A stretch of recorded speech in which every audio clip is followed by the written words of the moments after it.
It's just the concept of propaganda. What the heck are you doing? Why are you drilling at 9:15 in the evening? Stop it. Shut up. Thank you. They actually stopped. Did they hear me? Oops.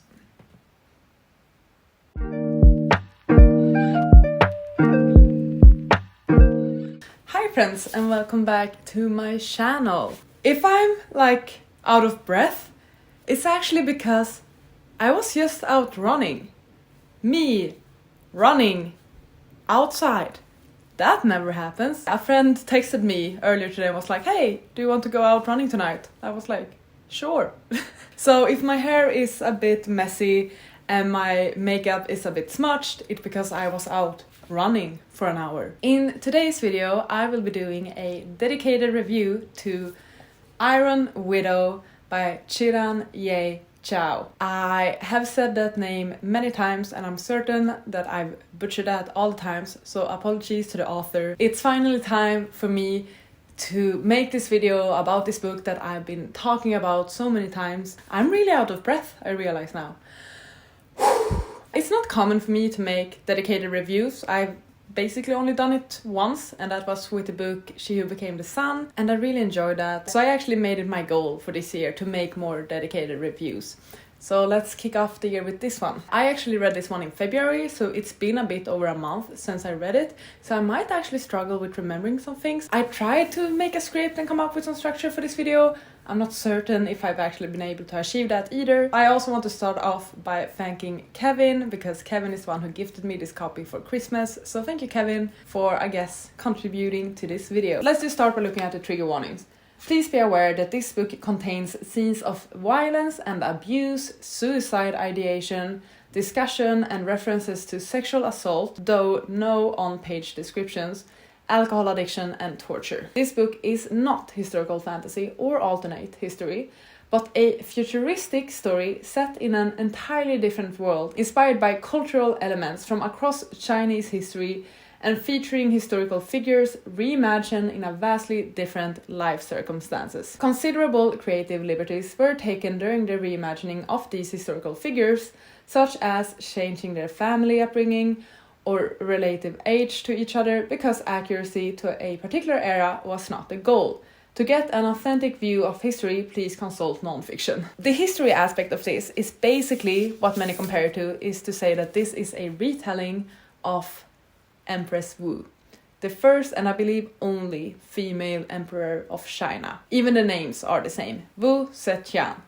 That's the name of the first emperor, and that's also the name of the main character. Let's start off with a quick summary of the book. I feel like this is actually the part I struggle the most with, because I don't think it's that easy to explain what this book is about. I don't even know how to start this video. What is Iron Widow? Let's start with that. What even is Iron Widow? Iron Widow is a young adult science fiction fantasy inspired by historical events and Chinese history. And it's also a somewhat dystopia. What is the story then? In this story, we're following the main character, Wu Zetian, who is a girl who comes from quite poor conditions, and her reality is made even worse because of the fact that she's a woman. Because women in this society are not really treated that well, they don't have much say in their own lives, they need permission to do basically anything. So there's a lot of injustice and sexism to start off with. Also in this book, in this world, there are some sort of mecha aliens that are threatening the humans. So the humans actually fight these mecha aliens with transformable robots called chrysalises.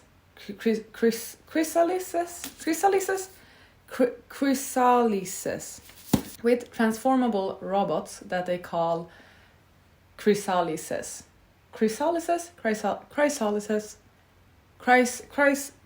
This is a really difficult word. All the words, all the names are difficult in this one, and that's mainly because of me, because I'm stupid and I don't know how to pronounce things. Note to self for future book reviews. Pick a book where you can actually pronounce the names and the objects and the things and the plot points. So basically the humans fight these aliens with these huge robots.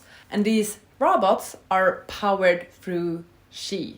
So Qi is energy that you have inside you, and that is what powers the robots. There's some sort of thing with needles that they attach to your spine, and that's sort of how you become connected with this robot, and you can control the robot. So it's Qi that powers these robots, and there is a very unjust view when it comes to women.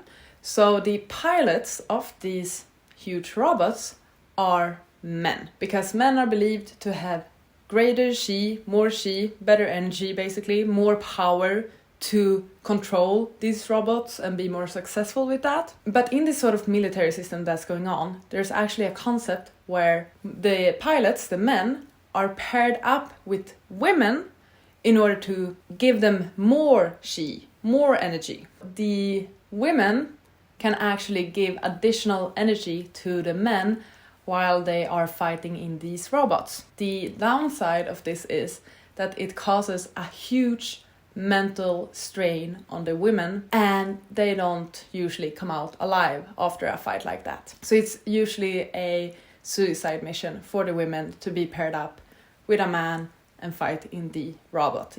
I hope you understand already that it's a very unjust system, and this is only the tip of the iceberg. Like this, the injustice and unfairness of this system and this military system, the world, the politics, like it's so deeply rooted in the society, and it's so sad and it hurts, but you also realize that it's so relevant and it's so true and real. You can definitely find parallels to our history. In this story we are following Wu Zetian, and she is actually on a revenge sort of quest. The story is that her sister volunteered to become one of these concubines, one of these women that are paired up with the pilots, and she died. She actually didn't die while in the robot. She died because of other circumstances that they don't really know about. Zetian feels such sadness over this and such vengeance, so she actually wants to become a concubine pilot so that she can find the man that had been paired up with her sister and kill him as revenge for her sister. Due to some events quite early on in the story, she actually gets her vengeance very soon and is labeled Iron Widow. And as she becomes Iron Widow, she gets paired up with a new pilot, a much more dangerous pilot, someone with a lot of energy, a lot of Qi.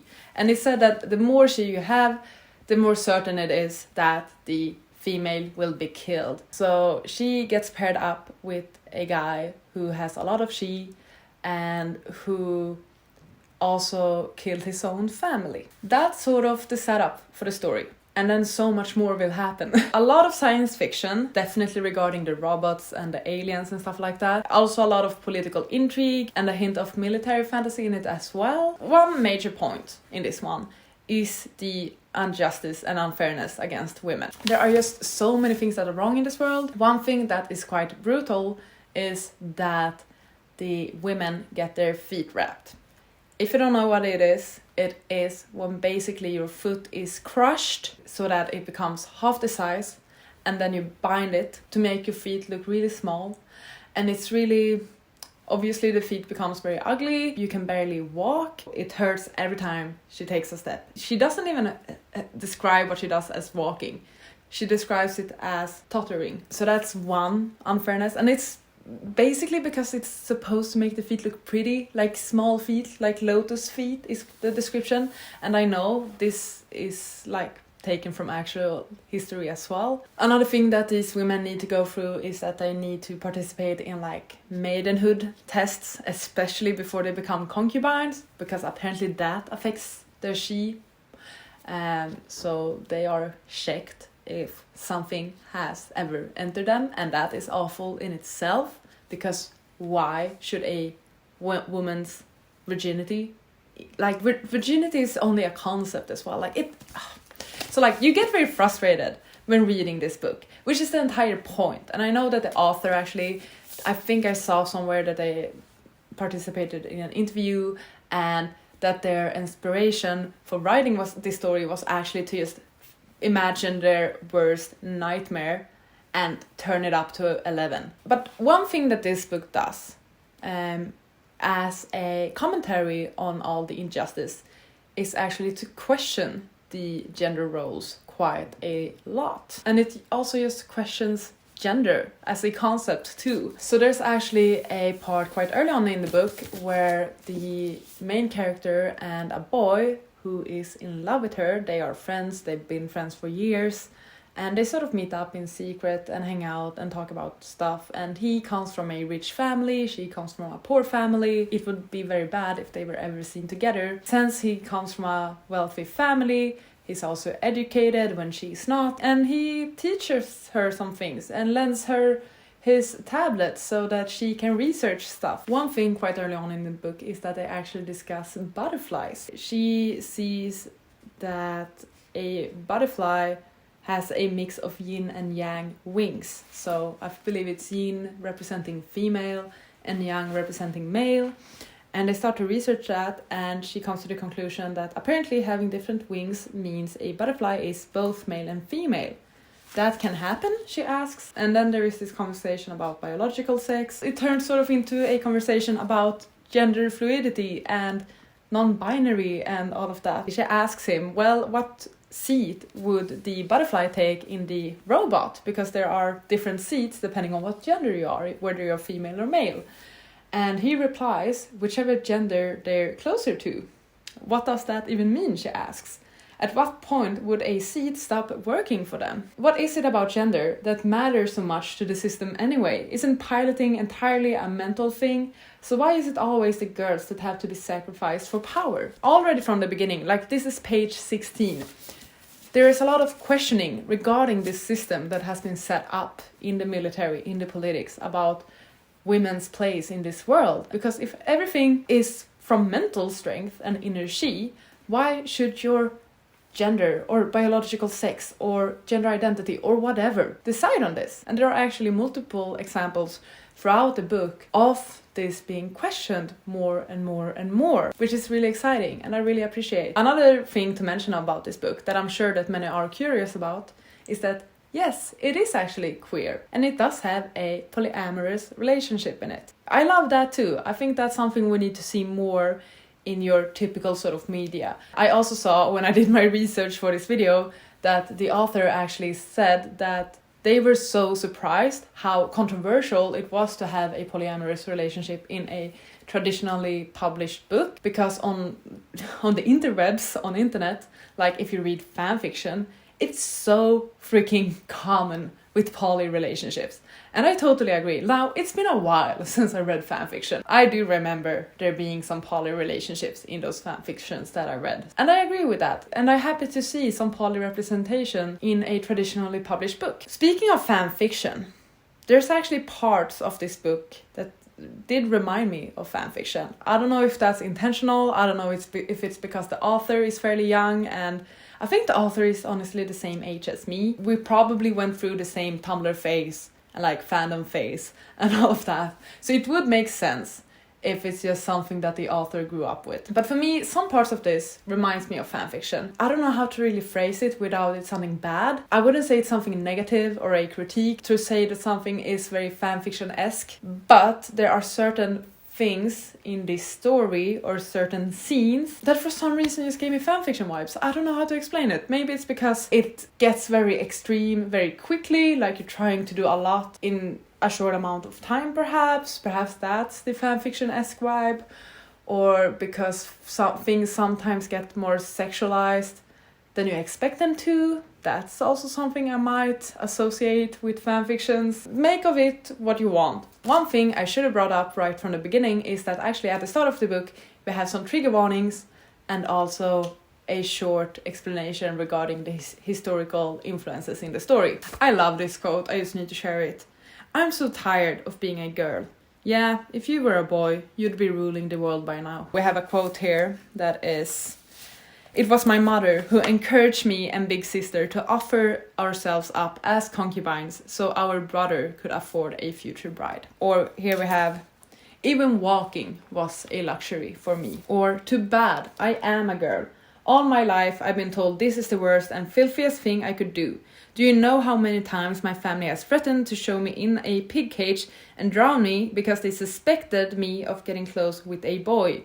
And now you want me to spontaneously sleep with a guy I hate. A lot of discussion about just freedom over your own body, doing whatever you feel like, the freedom to be with whoever you want to be and do whatever you want with them and not feel shame about it. And that's also so sad because these women have been told that they are supposed to feel so much shame if they were ever to be close to a boy or do anything of the sexual nature. I have a few comparisons to this book that I would like to share as well. And I know that comparisons are not always that popular because people might not want books to be compared to certain things and stuff, but I do think it helps, and it usually helps with capture interest as well. The first comparison I have is actually a comparison to She Who Became the Sun. No, it's not only because that's the only other book I've ever done a dedicated review for. It's mainly because of the main character.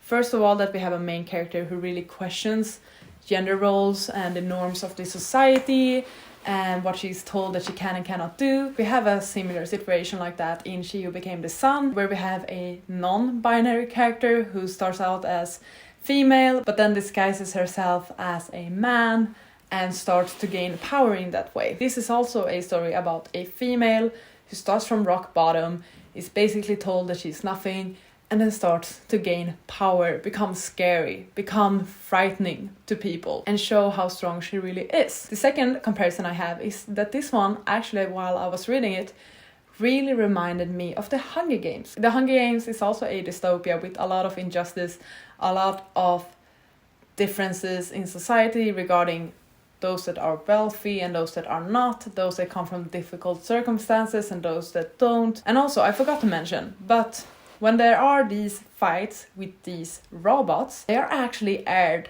live. So for many people, watching these live battles is actually like watching a football game or a boxing match, which is so messed up because people die in those games. Not necessarily because the fight is deadly, but because it's the female concubines that get sacrificed in order to have this spectacle even. So that's one of the things, that a lot of this is purely for entertainment and a way to earn money, I guess, for the government and the military and political system. And also these people that participate in these fights, so the pilots and their concubines, they are treated as celebrities. And this really reminded me of how the competitors in the Hunger Games are treated as celebrities and are trying to become more and more famous in order to gain benefits before entering the actual Hunger Games. We all remember those scenes when Katniss is being interviewed and she shows off her pretty dress and she gives all the right answers and she and Peeta pretends that they are in love just to gain followers, fans, sympathy and benefits before the games. And it's very similar in this one because when our main character is matched up with this very strong pilot, they actually have someone work on their image. Like they do photo shoots and interviews and stuff, and they are told to act a certain way and have a certain persona because that will help them financially, and it will make them so popular that they won't need to fight because people will still want them alive and as a team. But that truly really did remind me of the Hunger Games a lot. How someone's fame can be used to their benefit when they're in a situation as cruel as what these characters are in. I feel like I've talked a bit about the plot of the story. I've talked a bit about some of the themes or some of the main thoughts I had while reading this. So like some comparisons, the queer representation in this one, a lot about the female injustices in this one. But what are actually my thoughts of this book? What did I think of it? Did I even enjoy it? I really, really did enjoy it. I did. I think the writing is good. I loved the main character right from the beginning. I find this world and their situation so intriguing. And I really just loved the characters and their relationships. What was the most difficult for me, or what I struggled with when reading this book, was actually the sci-fi part. I was super confused by the sci-fi part. So by the robots, by these fights, and especially everything that goes on when the pilot and his concubine are in the robot. I have no clue. I can't even describe it. The thing is, they sort of get connected to this transformable robot, and then they do their fighting and all of that and communication in their mind, in their subconscious. And that was so difficult for me to understand, especially when there were like fights and new sceneries, because like it's in your head. You can do whatever the frick you want. So I really struggled with that, to be honest. That's what confused me the most. If we look past the sci-fi things and just focus more on the political aspects, the dystopia aspect, the characters, their development, all of that I really enjoyed and could keep up with. The sci-fi part I could not keep up with. That was a struggle for me. Might be because I have not read that much sci-fi. Could definitely be it. Another thing also for me is I feel like the pacing, and I think this is what I meant when I said that it was a bit fanfiction-esque. The pacing is a bit jumpy at certain parts. It's very fast-paced, but sometimes it feels too fast-paced. Like there's always a battle. There's always something happening or a huge reveal. We jump from one big event to another huge event to another major scene. There's a lot of jumping between major reveals, scenes, battles, fights, all of that. I just wanted some time to slow down, to chill, to be able to reflect. And that was a bit of a struggle. And like the last 50 or so pages, like the big battle, I have no idea what happened. I'll be honest, I have no clue what the frick even happened in that final battle. I can't understand. I loved a lot of what this book stands for. I loved what it represents. I loved the main character. I found her to be quirky, funny, strong, exciting, solid main character. I loved the relationships. I really appreciated the poly relationship and all the queer representation and discussions regarding gender roles and the norms. I am super excited though, because this book is getting a sequel. It's a duology, and I'm crazy excited about the sequel. I was ecstatic when I started reading this book. The first 50 pages, I was so up and above the clouds. I loved it so much. And then it did go a tad bit downhill for me, but I still gave it a very, very strong 4-star. I really appreciate what the author did. I really appreciate what the author stands for as well. I think they are one of the coolest people, honestly. And I just want to read more. So how can I summarize this book? It's a lot. It's everywhere. It does so much. And it does most of it so well and so good. It might not be the perfect read. It's definitely an entertaining read, an enjoyable read. And don't be fooled by the YA label on this book. Anyone can read it, perhaps not. Anyone that's YA or older. I would not recommend young children to read this. There are actually some gory and cruel scenes and difficult, like you heard the trigger warnings. But don't be fooled by the YA label. This one does bring up difficult topics, but I also feel like it does so much good. I'm so glad and happy I read this. I really devoured it. It took me by surprise. I did not expect to be as ecstatic about this book as I ended up being. Please let me know if you have read this book, or perhaps if I have now encouraged you to pick up this book. I really do hope to make more of these videos where I review a single book in one video, but I'm so excited to make more of these videos. And please let me know if you perhaps have any requests for books that you would like to see a dedicated video for. I'm always up for suggestions. Like, I would love to hear your thoughts, and if there's any book in particular that you would like for me to read, review, discuss, and share with you. Thank you so much for watching this video. I really hope you enjoyed. Please take care, and I'll see you on the next one. Goodbye! You gotta just go for it. Don't think about what comes